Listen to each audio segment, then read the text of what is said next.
Hey guys, welcome back to my YouTube channel. Today we are going to be talking about photos with disturbing backstories. So, new thing, I have a laptop. So I'm not looking down anymore if you have noticed that. I'm looking over here now. So if you see me looking over here, that's why. Before we get started, I just want to let you know, don't subscribe just yet. I will earn your subscription by the end of this video. And don't leave a like just yet. Watch the video all the way through to make sure that if you actually like it, then leave a like. It lets me know that you gave me that watch time and you left a like, meaning that you want to see more just like this. Alright? Let's dive right into these disturbing backstories. Ayano Tokumasu. So sorry if I said that wrong. In 2011, authorities recovered the body of a woman from the Niagara River. She was later identified as Ayano Tokumasu, a 20-year-old international student from Japan. While visiting Niagara Falls with a friend, Tokumasu climbed over a railing to pose for a picture. She was straddling the railing to look at the falls, and when she stood up, she lost her footing and fell into the river, 24 meters upstream from the brink of the falls. Moments before the tragic accident occurred, an Ontario-based couple was also taking pictures of themselves, and they captured what is thought to be the final moments of Tokumasu. In the photo, she can be seen in the background. She is wearing a red sweater and appears to be standing on top of the rock barrier. The picture does not show whether she was standing on the railing. The incident was captured in CCTV surveillance and no foul play was involved. Tyler Hadley. On July 16, 2011, 17-year-old Tyler Haley bludgeoned his parents to death, put their bodies in the master bedroom, and then threw a massive party at his house. Shortly before 5 in the evening that day, the Florida-based high school student took his parents' cell phone. He then took 3 ecstasy pills and went to stand behind his mother while she was working on the family computer. He then beat her with a hammer again and again until she was dead. After hearing the mother's screams, Tyler's father rushed from the bedroom to the scene. They stared at each other for several moments before he did the same to his father. He spent 3 hours cleaning up the bloody mess, hid their bodies in the master bedroom, and got ready to throw the party of his lifetime. After murdering his parents, Tyler sent several Facebook messages to his friends inviting them to the party. Since he had been grounded for days before this, his friends expressed concerns about whether or not his parents would let him have the party. Darsh Patel. In 2014, Darsh Patel, a 22-year-old student of Rutgers University, went hiking in the Apshawa Preserve in New Jersey with 4 of his friends. While exploring the 576-acre natural area, the group came across a black bear. They stopped and took pictures of the 300-pound beast with their cell phones. After taking the photos, the group started to walk away, but the bear had noticed them and it started walking towards them. Frightened by the approaching bear, the 5 friends split up and ran in different directions, but the bear kept chasing them. When the 4 of them regrouped after some time, they noticed that Patel was missing, and they called the police. Upon arrival, the police searched the area, and after 2 hours, they discovered Patel's body. The bear was lingering around the body and was shot dead by one of the officers. Autopsy of the bear revealed that it had ingested human blood and tissue along with clothing, and it also had human blood on its paws. A few weeks later, the police released 6 photos that Patel had taken on his phone. The photos show how the bear approached closer and closer. It eventually chased him and mauled him as he was trying to run away.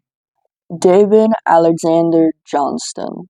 David Alexander Johnston, an American volcanologist, was the principal scientist on the USGS United States Geological Survey monitoring team. His career took him all over the United States, where he studied various volcanoes. As a talented and meticulous scientist, Johnston was known for his of volcanic gases and their relationship to eruptions. His positive attitude and enthusiasm made his co-workers love and respect him. Johnston once famously told reporters that being on Mount Helens was akin to standing next to a dynamite keg and the fuse is lit. He was also one of the first volcanologists to arrive at the scene when signs of eruption first appeared. Shortly after his arrival, he was made the head of volcanic gas monitoring. In the months leading up to the eruption, Johnston and his co-workers saved thousands of lives by preventing people from going near the volcano. They sealed off the area despite facing tremendous pressure to reopen it. Johnston was killed in the eruption while manning an observation post 6 miles, 10 kilometers away, on the morning of May 18, 1980. He was the first to report the eruption, transmitting, "Vancouver, Vancouver, this is it," before he was swept away by a lateral blast. Despite a thorough search, Johnston's body was never found, but state highway workers discovered remnants of his USGS trailer in 1993. The photographer. This photo was taken on the 15th of August 1998 on Market Street in the town of Omagh in North Ireland. I'm so sorry if I said that wrong. The father and son were standing beside a red Vauxhall Cavalier car which contained a bomb. Moments after the photo was taken, the bomb went off, killing 29 people and injuring 220 others. The camera was later discovered in the rubble. According to reports, the pair in the photo, Spanish native Gonzalo Cavdo and his son, miraculously survived the blast, but the photographer did not.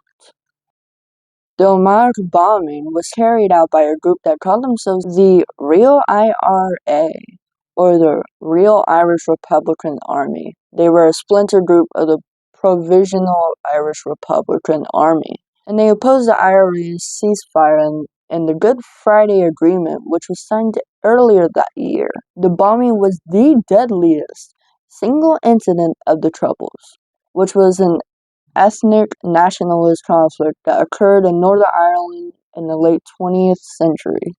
And last but not least, Uruguayan Air Force Flight 571 crash. So sorry if I said any of these words wrong. This picture was taken of a group of survivors of the Uruguayan Air Force Flight 571 crash in the Andes. They were eventually saved, but had to resort to cannibalism to survive. They're all smiling in the photo, but it becomes eerie when you see this human spine to the right of them in the picture. They were stranded for 72 days, and eventually 16 survivors were rescued.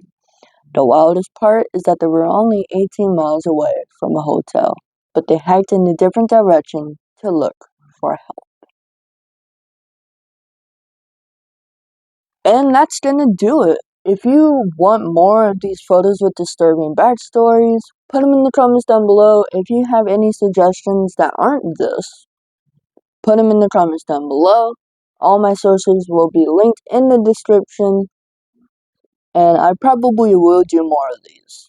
So, if you do want to see more, let me know by subscribing, leaving a like. You can do whatever you want with the notification bell. But if you do want to see more just like this, you'll find it on my channel. And until then, I've been your host, Vix, and I'll catch you guys in my next video.